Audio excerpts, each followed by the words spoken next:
અક્ષર ચોકથી અટલાદરા જતા બ્રિજ નીચે પાણીની લાઇનમાં ભંગાણ સર્જાયું અને જેના કારણે હજારો ગેલન પાણીનો વેડફાટ થતો જોવા મળ્યો।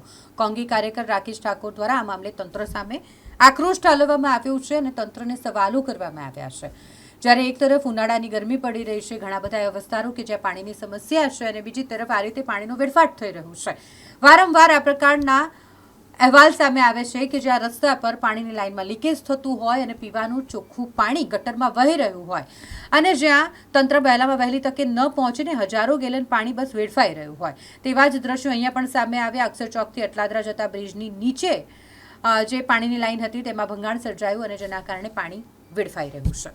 ફૂટની ગઈ, બધું પતી ગયું, અમારું રિઝલ્ટ જે આવ્યું તે પણ અમને અમારા વડોદરાની પડી છે। આજે અમે આવ્યા છે અક્ષર ચોક બ્રિજ નીચે, જે અક્ષર ચોકથી અટલાદરા બ્રિજ નીચે જે પાણીની લાઈન છે એ લાઈનનો ફુવારો જોઈ લો તમે કેવો જઈ રહ્યો છે।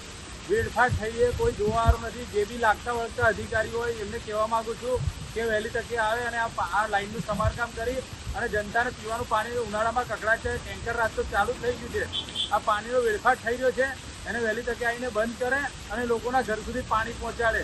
નહીં તો પાણી ચોખ્ખું પીવાનું પાણી તો મળતું જ નથી અને આવો વેડફાટ થઈ રહ્યો છે। વહેલી તકે આવીને એનું નિરાકરણ લાવે।